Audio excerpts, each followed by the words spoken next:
Anjir, stiknya rusak. Arfi, kasar banget sih ngomongnya. Yang kutatap tidak menghiraukan teriakanku. Yap, sore ini aku dan Arfi sudah kembali ke rumah. Sebenarnya sih dari siang. Lihat dia, seperti tidak pernah sakit atau terluka meski di dahinya ada perban dan beberapa bekas suntik di tangannya, tapi dia bertingkah layaknya orang sehat. Aneh juga sih, makan apa dia ini dulunya? Arfi meletakkan stik pesnya dan duduk di sampingku. Dia menatapku dengan senyum. Kenapa kamu? Dia hanya menggelengkan kepalanya masih dengan senyumnya yang aneh. Apa ada yang salah dengannya atau akibat benturan keras kemarin otaknya sedikit terganggu? Aku gak ngangka, tiba-tiba dia membuka suaranya. Gak ngangka kenapa? Demi dapat maaf kamu aku harus rela terluka separah ini. Sejak kamu adalah penguasa pikiranku, kamu rampas seluruh hatiku dan jahatnya kamu gak ngebiarin aku ngelupain kamu sedetik pun saat itu. Ini adalah hal yang tidak ingin dilupakan olehku, kesalahan fatal terburukku. Bukan hanya ke kamu, tapi akibat tindakanku kemarin yang bikin kamu pergi baru kusadari kesalahanku. Aku sempat berpikir untuk hidup tanpa kamu 3 hariku mencoba ternyata sulit. Ada yang hilang dariku, kupikir aku bukan sekedar mencintaimu tapi aku juga menggantungkan hidupku padamu. Aku terbiasa melihatmu, menyapamu, memelukmu dan saat itu tidak lagi kulakukan. Aku layaknya pecandu narkoba. Tubuh dan pikiranku berpisah. Apapun yang kulakukan, dimanapun aku berada, dengan siapa aku tapi pikiranku tertuju satu hal. Arfi menatapku lalu meraih kedua tanganku. Kamu, Julia Ananta, kesalahanku bukan hanya berdampak padamu, tapi ke aku juga. Itu sangat menyiksa untuk pertama kalinya dalam hidupku. Aku tidak ingin merasakan itu lagi. Arfi bernajak menuju laci meja dan kembali membawa sebuah kotak. Dia mengeluarkan isi dari kotak itu. Ini untuk kamu. Dia memakaikan cincin permata di jari manisku. Aku terharu dengan ucapan dan perbuatannya. Seakan lupa apa yang pernah dia lakukan padaku. Kamu ngelamar aku? Dia menggelengkan kepalanya. Ini bukan tanda apa-apa Julia. Aku hanya ingin kamu memakai ini. Setelah memakaikan cincin di jari manisku dia mengecupnya sebentar. Aku beranjak sedikit untuk memeluknya. Dia menyambut pelukanku. Hal yang biasa kami lakukan tapi entah kenapa ini selalu kurindukan. Aku sayang kamu Julia. Aku juga sayang kamu Vi. Kami melepaskan pelukan kami. Lalu dia meletakkan kepalanya di pangkuanku. Aku mengelus puncak kepalanya. Seharusnya aku larang kamu melakukan ini. Tapi entah kenapa aku gak bisa dan gak mau. Loh kenapa? Setiap kali kamu menyentuh aku membuatku jatuh cinta padamu Julia. Yang ku bisa lakukan adalah membuatmu terus di sisiku agar aku bisa merasakan sentuhan kamu terus. Aku tersenyum lebar. Kurasa pipiku memanas. Malam ini Arfi membuat ruangan ini penuh cinta. Ku kecup keningnya sebentar lalu dia membalikkan badannya menghadap perutku. Halo Dede, lagi apa? Jangan nakal-nakal ya di dalam hehehe. Oh ya, kalau kamu laki kamu harus mirip papa ya. Kalau kamu cewek kamu harus mirip mama ya. Jangan terbalik loh. Aku terkekeh mendengarnya. Emang bisa nentuin bentuk fisik bayi dari dalam kandungan ya? Ya Arfi, kita gimana? Tanyaku. Kita akan menikah Julia di Belanda.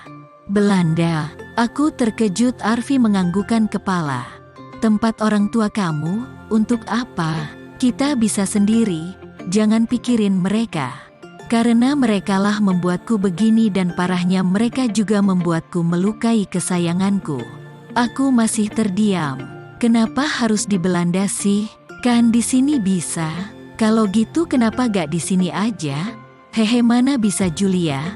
Kamu sebatang kara dan aku tanpa orang tua. Kalau di Belanda sih bebas. Terus surat nikahnya?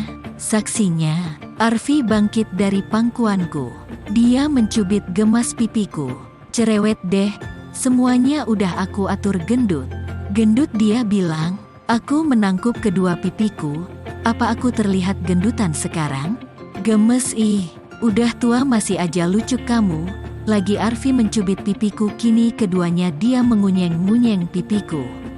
Arfi sakit ih, aku disibukkan dengan pekerjaan dapur. Malam ini Arfi ingin aku memasak untuknya, untuk kami sih sebenarnya. Selesai mandi dan bersih-bersih aku memasak untuknya. Masakan sederhana seperti sop daging, tumis kangkung, tahu. Bukan, maksudku tahu goreng hehe garing ya. Sibuk banget, aku bisa bantu apa nih? Suara Arfi membuatku menoleh sebentar ke arahnya.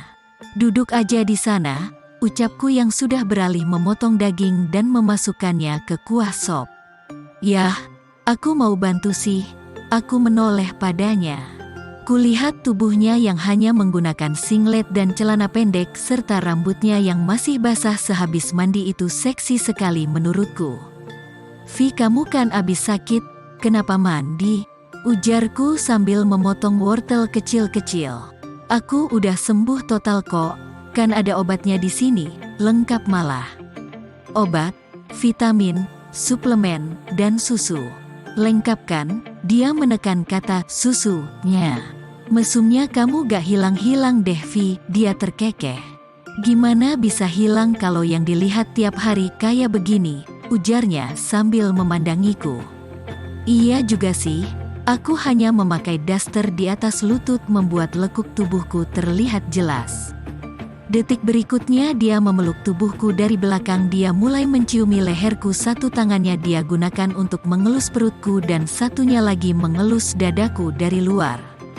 Aku menikmati sentuhannya. Arfi, desahku lolos begitu saja saat tangannya mulai melungsup masuk dari bawah mengangkat bawah dasterku hingga perut. Kamu tahu, sejak kenal kamu aku mulai menyukai warna pink, biru muda, hitam dan krem, ucap Arfi berbisik di kupingku.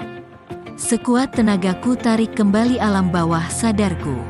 Tidak boleh, aku sedang masak, sekarang ada waktunya, tapi aku terlalu larut menikmati perlakuannya yang sudah lama tidak kurasakan. Tangannya menelungsup masuk ke dalam cedeku dan bermain di sana. Udah basah sayang. Arfi, aku lagi masak. Dia melepas semua sentuhannya. Membalikkan tubuhku menghadapnya, detik berikutnya ia mencium bibirku lembut. Ah, ini memabukkan sekali. Aku tidak sabar untuk melanjutkan ke sesi berikutnya, tapi tidak saat ini. Aku melepas ciuman kami. Makan dulu ya, biar ada tenaga buat olahraga malamnya, ucapku mengedipkan mataku satu. Dia tersenyum. Kamu nakal ya, aku akan selalu menjadi wanita nakal kamu Arfi. Dia kembali mencium bibirku sejenak, ya udah masak dulu yang enak. Malam ini aku mau yang enak-enak, ucapnya berbalik lalu berjalan ke arah meja makan di belakangnya. Kami menghabiskan makan malam kami dengan diselingi oleh obrolan random. Sesekali kami membahas soal pernikahan yang akan kami langsungkan dalam waktu dekat ini. Aku tidak bisa berkutik saat Arfi bersikeras untuk menikahiku meski akan menentang kedua orang tuanya. Alasan paling kuat baginya adalah isi dari perutku yang menurutnya akan membuat orang tuanya menerimaku. Ini sulit bagiku, imageku di mata orang tuanya tentu akan buruk. Aku perempuan dan Om Bram selaku orang tua Arfi tahu siapa aku dan dari mana aku. Apa dia akan percaya ini adalah hasil dari Arfi anaknya? Sungguh memikirkannya saja membuatku pusing. Rasanya udah lama kita gak kayak gini, ujar Arfi saat kami sedang berbaring di tempat tidur. Oh ya, Meisa bagaimana? Arfi menoleh cepat kepadaku dan menatapku intens. Aku gak pernah tidur sama dia. Kamu pikir aku bajingan begitu? Aku senyum dan mengelus pipinya lembut, gak gitu. Tadi aku bercanda aja, telunjukku menelusuri wajahnya dan berhenti di bibirnya yang merah. Kamu gak pernah ngerokok, Vi? Belum, pernah nyoba tapi batuk jadi bahan tawaan temen-temenku. Aku terkekeh. Ini pertama kalinya aku menemukan seorang lelaki yang belum pernah merokok. Ralat, maksudku pernah tapi bukan perokok aktif, hanya mencobanya. It's okay lah, jangan pernah merokok ya. Bibir kini sekarang bukan cuma milik kamu tapi milikku juga. Jangan rusak cita rasanya dengan merokok ya. Dia mengangguk tersenyum, mau merasakan cita rasanya. Lagi, aku tersenyum, of course. Lalu aku mencium bibirnya, dia melumat bibirku lembut. Dia membalikkan tubuhnya kini menjadi di atas tubuhku tanpa melepas ciuman kami. Boleh aku tagih janji kamu yang tadi? Tanyanya. Aku memang menjanjikan sesuatu yang, yah kegiatan orang dewasa lah, hehehe. Aku akan berikan. Tapi pelan-pelan ya, di sini ada yang hidup, ucapku menepuk-nepuk pelan perutku. Dia tersenyum. Permainan lembut yang selalu kamu mau sayang, ucapnya. Dan malam itu kami melakukannya. Arfi bermain sangat lembut dan hati-hati tapi tetap saja mampu membuatku melayang. Setelah hampir memakan waktu 2 jam kami sudahi permainan kami. Kini kami berpelukan dengan posisi favoritku, yaitu dia memelukku dari belakang tanpa sehelang benang pun di tubuh kami. Julia, panggilnya. Ya, aku sayang kamu, bisiknya tepat di kupingku. Aku juga sayang kamu. Kalau aku nanti jadi miskin, apa kamu masih tetap di sini bersamaku? Sekalipun beratap gubuk dan lantai tanah pun aku akan tetap bersama kamu. Dia mengeratkan pelukannya. Kamu tahu mungkin ini terdengar jahat tapi aku memang sengaja melepaskan benihku di dalam. Aku terdiam sementara. Artinya kamu mengikatku begitu? Ya. Aku bukan lelaki bajingan yang takut bertanggung jawab. Aku membuktikan padamu bahwa aku bukan lelaki yang kamu temui di klub dulu. Jika memang aku belum bisa bertanggung jawab, tentu aku tidak akan berani melakukan itu. Aku tertegun dengan ucapannya.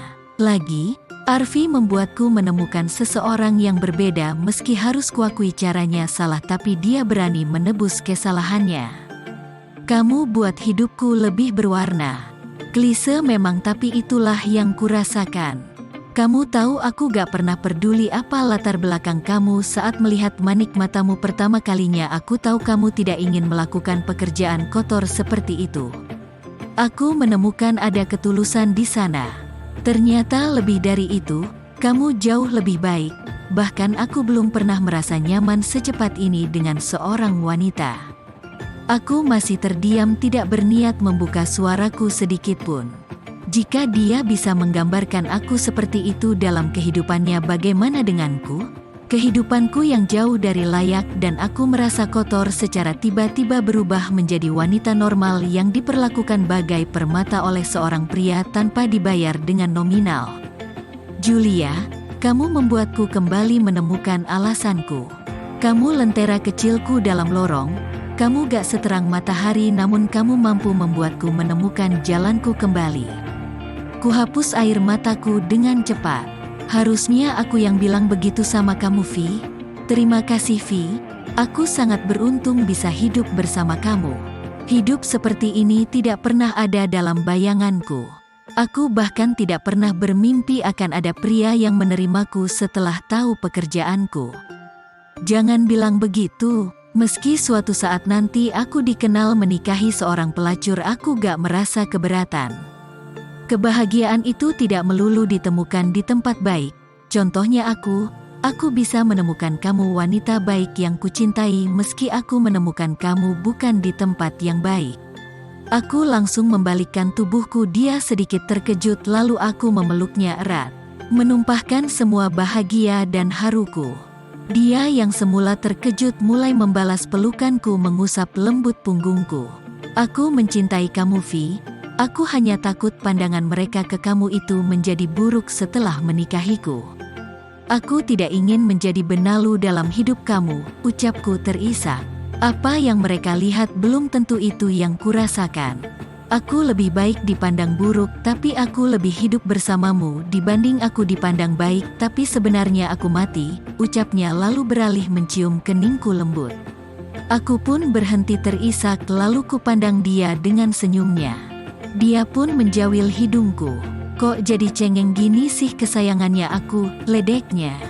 Aku mencubit perutnya yang kotak-kotak pelan. Aduh, jadi galak deh, tapi gemes, ujarnya lagi. Vi, iya, aku mau sate padang, senyum di bibir Arfi luntur. Ada apa? Ini wajar kan seorang ibu hamil menginginkan sesuatu yang mereka biasa sebut ngidam. Kenapa? Gak wajar ya aku minta sate padang? Tanyaku. Permintaan kamu wajar beb, tapi waktu permintaannya yang gak wajar. Aku mendongakkan kepalaku melihat jam tertempel di dinding atas kasur kami. Pantas dia bilang begitu, ini sudah hampir jam 2 pagi. Aku berniat mengurungkan permintaanku tapi entah kenapa aku menginginkannya. Pasti masih ada Vi, kan tukang sate padang keluarnya malam, ujarku berusaha membujuknya. Ya tapi kan, ini permintaan bayinya. Aku juga kasihan sama kamu keluar jam segini tapi dia yang mau bukan aku sambil mengelus perutku. Dia menghela nafasnya. Iya aku cariin kamu tunggu ya. Arfi turun dari kasur dan memakai pakaiannya. Setelah dia hendak keluar aku menahannya. Vi, kalau ada tukang sate padangnya jangan dibungkus tapi suruh abangnya kesini aja bakar satenya. Ya, Arfi terkejut. Apa? Kamu Gi? Arfi junior yang mau bukan aku, ucapku memanyunkan bibirku. Ah, iya. Kalau gak mau gak apa-apa. Aku bisa cari sendiri, ujarku ngambek lalu beranjak dari kasur. Jangan. Iya maafin aku ya sayang. Kamu diam di sini tunggu aku biar aku yang keluar. Aku tersenyum memangguk. Dia mencium bibirku sekilas lalu keluar dari kamar. Lama aku menunggu akhirnya ku dengar deru suara mesin mobil memasuki pekarangan yang kutebak itu Arfi. Aku bergegas memakai pakaianku lalu turun ke bawah. Di bawah Arfi sudah bersama tukang sate padang seperti yang kuinginkan. Ku hampiri gerobak abangnya dan memesan sesukaku. 30 tusuk bang, lontongnya dipisah ya, ucapku. Neng situ kayak sundel bolong. Sundel bolong yang kayak gue, udah buruan bikinin. Aku lalu melangkah masuk dan duduk di kursi teras. Kamu udah pesen? Udah Vi, makasih ya udah mau menuhin keinginan aku. Sama-sama sayang, tak lama pesananku datang. Aku yang melihat pesananku sebanyak itu mendadak kehilangan selera makanku. Kucicipi satu tusuk satenya. Benar, aku sudah kehilangan selera makanku. Vi, panggilku setelah Arfi kembali dari membayar tukang sate padangnya. Kenapa sayang? Ini buat kamu. Abisin deh. Enak loh, lah tadi kamu yang mau katanya kok jadi aku, iya tadinya. Tapi selera makanku hilang setelah lihat abangnya mukanya jelek. Arfi mengertikan dahinya, apa urusannya sama satenya? Aku gak tahu, tiba-tiba aku ingin lihat kamu yang makan satenya langsung sekaligus 3 tusuk setiap lahap. Apa? Kamu gila ya? Entah kenapa aku merasa sedih dikatain begitu. Hal yang harusnya biasa ini menjadi hal yang tidak aku sukai dan anehnya aku tidak suka dibantah. Aku memasang wajah sedihku. Tuh kan kamu kasar sama aku. Iya enggak. Nih aku makan ya 3 tusuk sekaligus. Senyum dong. Arfi melahap 3 tusuk sekaligus tiap lahap. Aku yang melihat itu kembali tersenyum senang hingga Arfi menghabiskan semuanya tanpa tersisa. Di sebuah kantor periklanan di Jakarta terlihat seorang sedang duduk di kursi kebesarannya. Ya, Arfi berada di kantornya tepatnya di ruangannya. Dia menatap serius berkas-berkas yang tergeletak di mejanya, sesekali melirik layar laptopnya serta menandatangani beberapa berkas. Tubuhnya terasa capek terlebih saat semalam ia habis merasakan disiksa secara batin membuatnya lelah meski jam masih menunjukkan pukul 10. Ngantuk banget gue, pesen kopi deh. Arfi meraih telepon di mejanya dan menghubungi seseorang di sana. Selesai menelpon ia menyenderkan tubuhnya di sandaran kursi. Tok, Greg. Oi Vi, gue lemes banget kayaknya. Kan gue bilang lu jangan masuk dulu masih pemulihan kali lu, ujar temannya yang main selonong masuk ke ruangannya. Bukan soal pemulihan Wan, lo tahu kan si Julia lagi isi, mintanya mulai macem-macem, ujarnya kepada temannya yang dipanggil Wan. Hahaha mamam tuh, emang doi minta apaan? Sate Padang jam 2 pagi, udah gitu gue yang disuruh ngabisin lagi 30 tusuk. Terus gue harus mandi pakai sabun bayi biar boleh tidur bareng doi. Gile kan tuh, bukannya mendapat simpati tapi malah mengundang tawa Iwan. Hahaha, lu rasain dah tuh, Iwan terus tertawa membuat Arfi menatapnya malas. Tak lama ketukan pintu terdengar, masuklah seorang wanita yang bernama Natalia. Dia pegawai baru di sini yang merangkap menjadi pengganti Julia. Terima kasih Nat, kamu boleh keluar.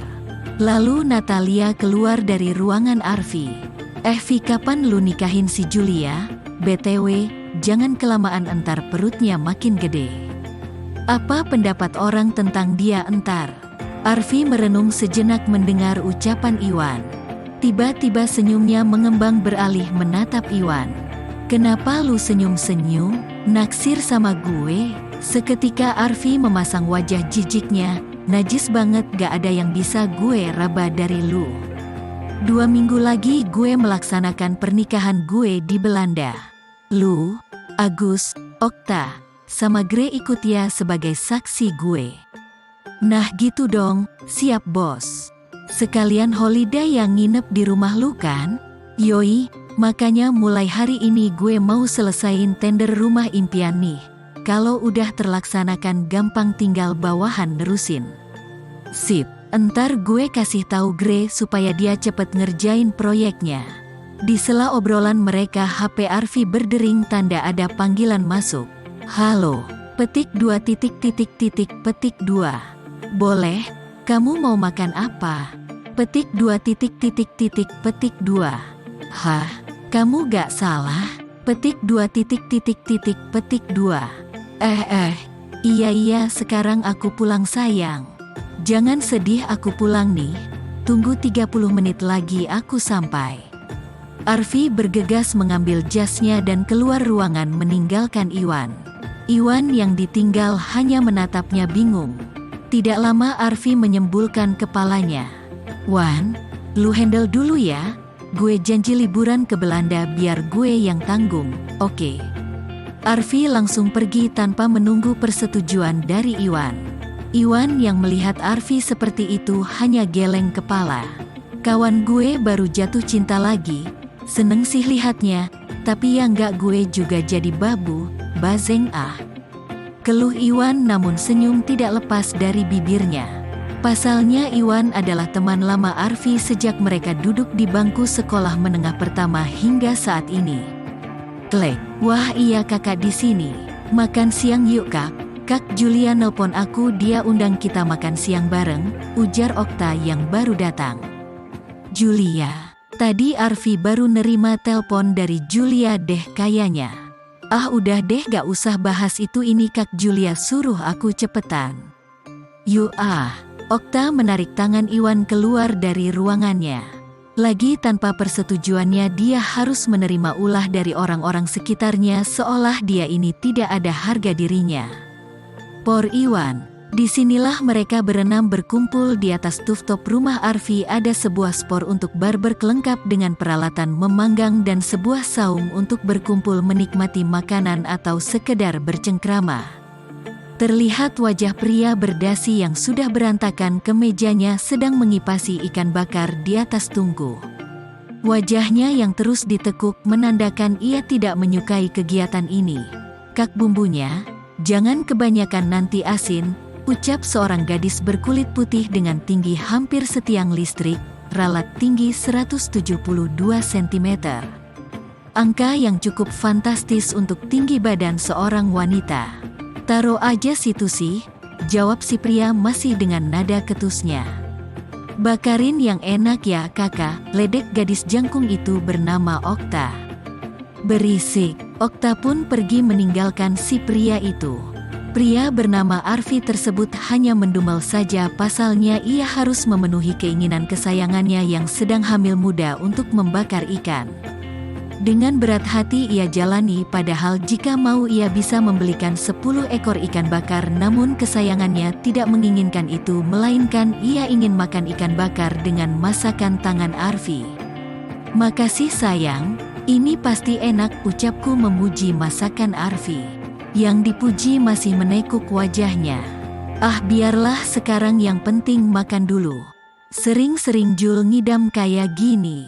Kita kan yang jadi enak, ya gak guys? Tuh, kan gue jadi gak usah repot ngeluarin duit lagi buat makan siang." Aku tersenyum. Arfi yang duduk di sebelahku hanya memanyunkan bibirnya. Kesentuh pundaknya, dia menoleh padaku memberikan tatapan yang entah apa aku tidak mengerti. "Kamu manyun aja sih." Arfi tidak menghiraukanku, dia beralih mengambil bagian makanannya dan memakannya. "Hehehe, lucu banget sih dia. Kap." Bisa kulihat ia terkejut atas perlakuanku lalu menoleh ke arahku. Aku tersenyum manis, dia menatapku dengan senyum. Ini yang kusuka, matanya mengecil saat dia tersenyum. Ku elus pipi kanannya. Arfi mendekatkan wajahnya padaku. "Kamu tahu, masakan ini harusnya rasanya biasa aja, tapi karena orang spesial yang masak ini jadi rasanya luar biasa," ucapku. Dia terkekeh kecil, wajah kami sangat dekat hingga hidungku menempel di hidungnya dan mata kami saling pandang dengan senyum. "Kok gombal sih?" Dia tertawa kecil. "Aku gak gombal, aku cuma mengatakan apa yang kurasakan." "Enak rasanya?" Aku mengangguk. "Itu gak gratis tahu," ucapnya sambil mengelus bibirku dengan ibu jarinya. Aku tersenyum kecil, ku pejamkan mataku. Tak lama ku rasakan benda kenyal di bibirku. Hanya menempel tanpa lumatan. "Cukup, gue gak bisa diginiin." Kami melepas ciuman kami. Astaga, aku lupa jika ada mereka di sini. Bahaya juga nih, saya garis bawah. "Hehehe, sorry Gus. Kebawa suasana gue," ucap Arfi nyengir. "Tahu lo, untung gue berhasil mengamankan doi dari adegan yang tidak sepantasnya dilihat," ucap Iwan sambil menutup kedua mata Okta, tapi Okta masih asik mengunyah makanannya. "Kebawa suasana apaan? Pantes gak ada suaranya. Taunya masa kisu-kisu kalian?" Rachel Gray menatap kami kesal wakak. Ini kan rumah gue. Bebas ajalah, ngapain kayak lagian cuma kisu-kisu doang, gak kayak lu sama Agus waktu di puncak kan?" ucapku membuat Gray dan Agus menggaruk kepalanya yang kuyakin tidak gatal sama sekali. "Kalian bicarain apa sih?" ujar Okta yang matanya sudah kembali melihat. "Ikan ini enak, kamu harus coba," ucap Iwan lalu mengangkat 1 ekor ikan dan memindahkannya ke piring Okta. Okta hanya bingung menatap Iwan lalu kami bersikap seolah tidak terjadi apa-apa. Lain kali kalau mau begitu paling tidak gak di depan dia nih. Gue yang repot entar," bisik Iwan agar Okta yang di sebelahnya tidak mendengarnya. Aku hanya mengacungkan jempolku lalu melanjutkan makan siangku. Di sela makanku, perutku mual, langsung saja Aki berlari ke kamar mandi. "Hoiye, sayang, kamu gak apa-apa? Sakit ya? Atau masakannya gak enak ya?" ucap Arfi khawatir. Aku GPPV, entah kenapa perutku mual dan sedikit pusing. "Aku antar ke kamar yuk, kamu istirahat aja." Arfi merangkulkan tanganku di pundaknya. "Istirahat ya sayang," ucap Arfi lalu mengecup keningku. "Lo sakit Jul?" tanya Gray yang sudah diambang pintu kamar. "Gue gak apa-apa, cuma mual aja, efek hamil kali gue." Gray, "Wah, ini mah masakannya yang gak beres. Masaknya gak ikhlas sih," ujar Agus dan akhirnya mereka semua masuk ke kamarku. "Bacot lu," gue tendang 2 kaki gue yang jatuhkan, ucap Arfi membuatku tertawa kecil. Aneh dia. Mereka akhirnya saling melempar celetukan-celetukan aneh tapi lucu. Arfi menoleh padaku. "Aku mau rujak sayang." Arfi tersenyum mengelus puncak kepalaku. "Tunggu sini ya, aku beliin dulu." Arfi beranjak dari duduknya tapi aku menahannya.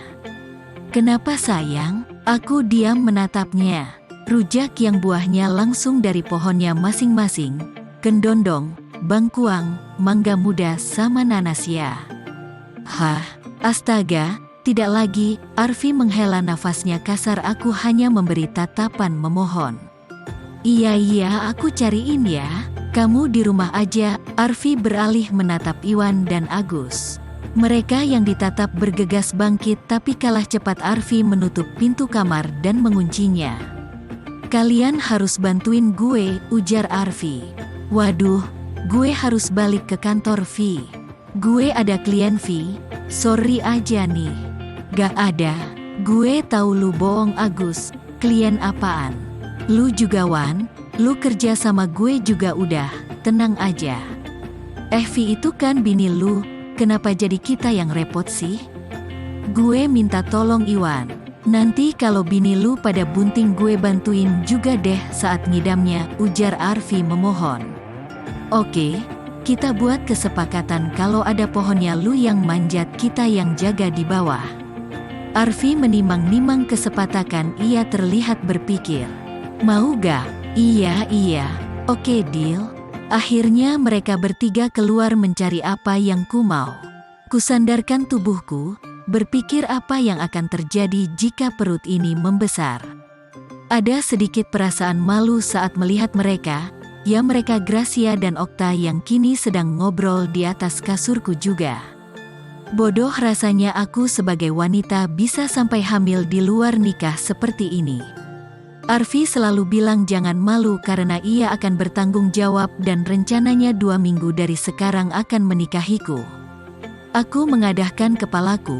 Memang hidupku jauh lebih baik dari sebelumnya, bahkan sangat jauh lebih baik, tapi hamil di luar nikah seperti ini juga bukan keinginanku.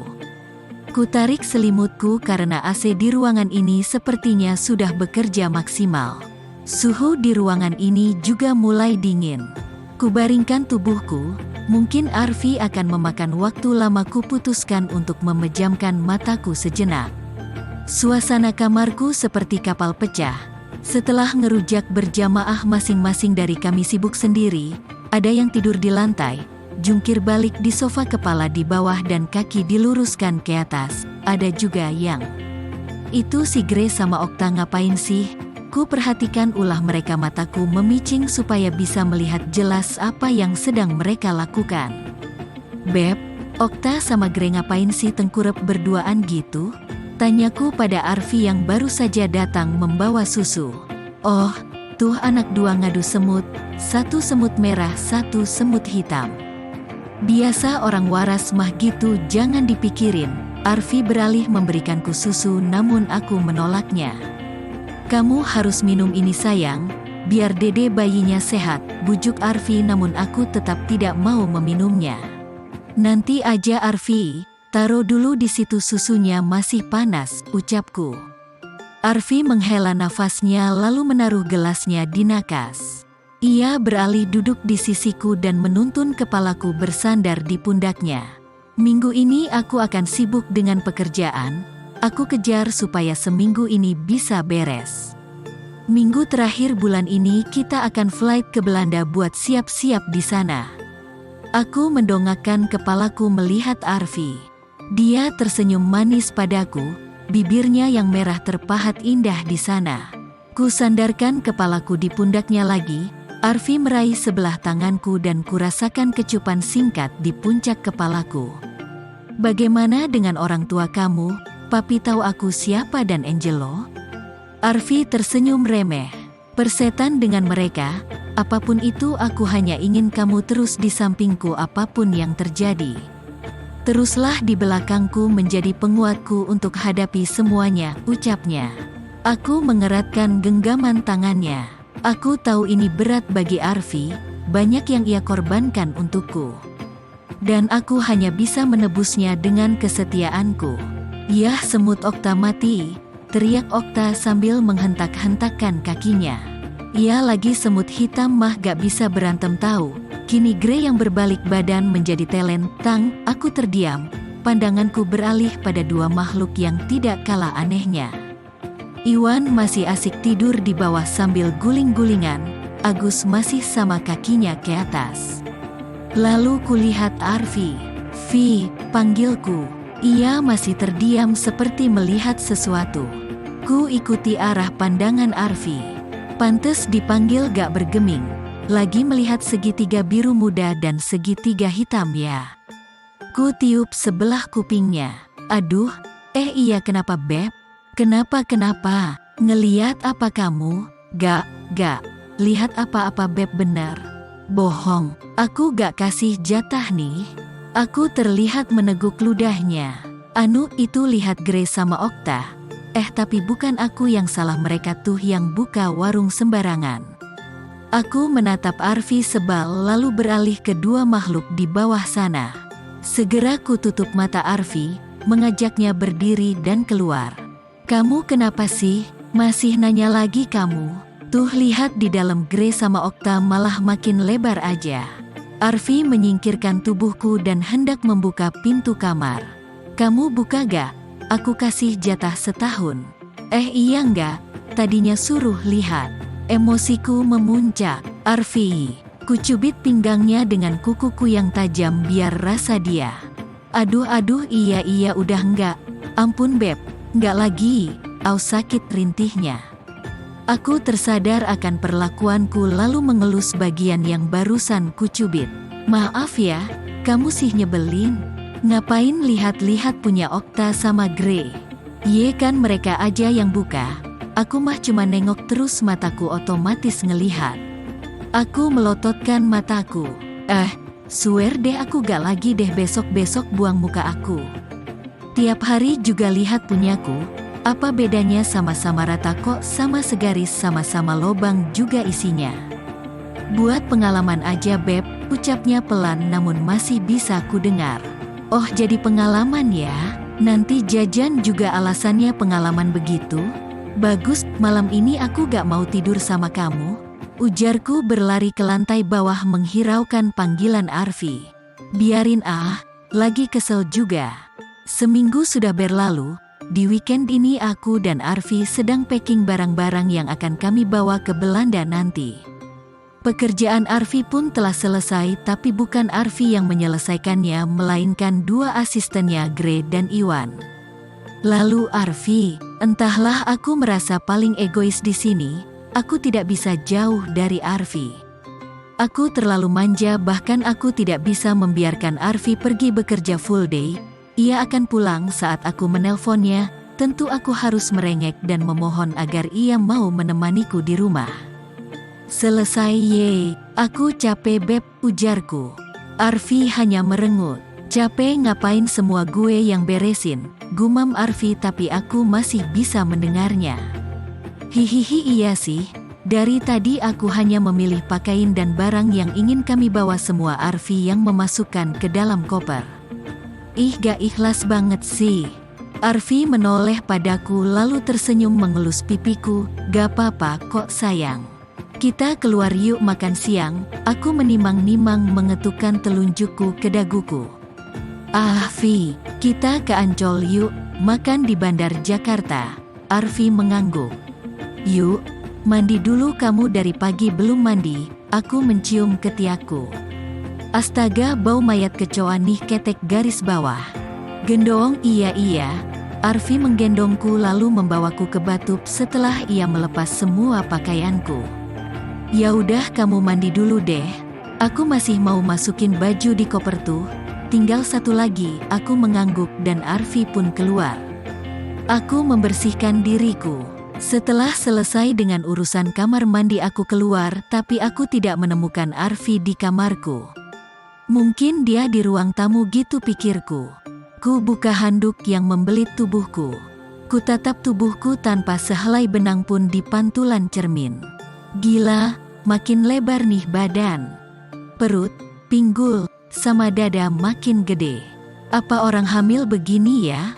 Atau gue yang kebanyakan makan? Klek, Beb, kamu udah mandinya? Aku menoleh ke pintu, di situ Arfi menyembulkan kepalanya.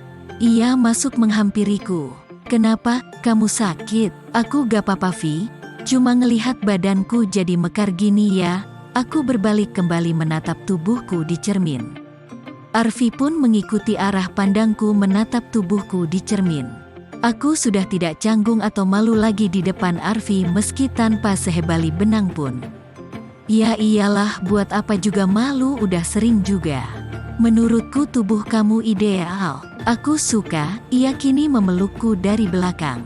Dadanya yang bidang langsung menempel dengan punggungku membuat gesekan-gesekan kecil yang geli. Cuma aku gak percaya diri aja, Vi. Gimana nanti kalau baju pengantinku gak muat sama lingkar pinggangku? Arfi terkekeh, badan kamu masih ramping Julia. Kita kan kesana dulu, fitting baju dulu dong. Benar juga sih. Arfi melepas pelukannya lalu berjalan ke depan berjongkok di depanku. Halo Dede, gimana di dalam sana? Jangan nakal sama mamah ya. Arfi terus mengoceh sesekali menempelkan kupingnya di perutku. Aku tersenyum melihatnya. Arfi mencium perutku sesekali.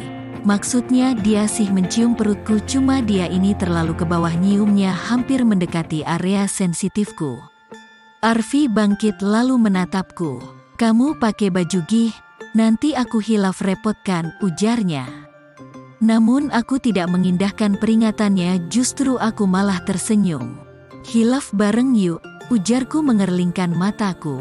Arfi tersenyum lalu mulai mencium bibirku lembut, kedua tangannya kini sudah berada di dua buah dadaku, mengelusnya dan memilin putingnya sesekali. Ses, desahku di sela ciuman kami. Arfi melepas ciuman kami. Dia tersenyum menatapku. Mau berapa ronde? Tanyanya. 20 juga gak apa-apa. Buset, ledes punya gue yang ada. Hahaha, lecet juga punya gue. Kami tertawa namun Arfi menarikku ke kasur dan menindih tubuhku. Ia menciumi leherku, turun kedua buah dadaku. Ah, syah, Vi. Ku buka lebar-lebar pahaku memberi ruang untuk Arfi. Sebelah tangannya kini bermain di kewanitaanku. Entah sejak kapan Arfi sudah tidak mengenakan pakaian apapun. Bisa kulihat juniornya berdiri tegak menantang. Siap untuk hidangan utama, Arfi mengelus-elus kewanitaanku menggunakan juniornya. Masukin sayang. Arfi memasukkan juniornya sedikit lalu mencabutnya lagi, negitu terus sampai membuat kepalaku pusing menahan nafsu. Arfi, dia terkekeh. Lalu dengan perlahan dia memasukkan semua juniornya ke dalamku. Lagi, aku merasa ngilu di bagian dalam kewanitaanku setiap kali berhubungan dengan Arfi. Ia mulai menggerakkan pinggulnya dan aku mengikuti irama goyangannya. Desahku menggema di seluruh ruangan ini. Ah, nikmat sekali. Sudah ya, ceritanya sampai sini dulu. Aku sedang menikmati goyangan-goyangan manja.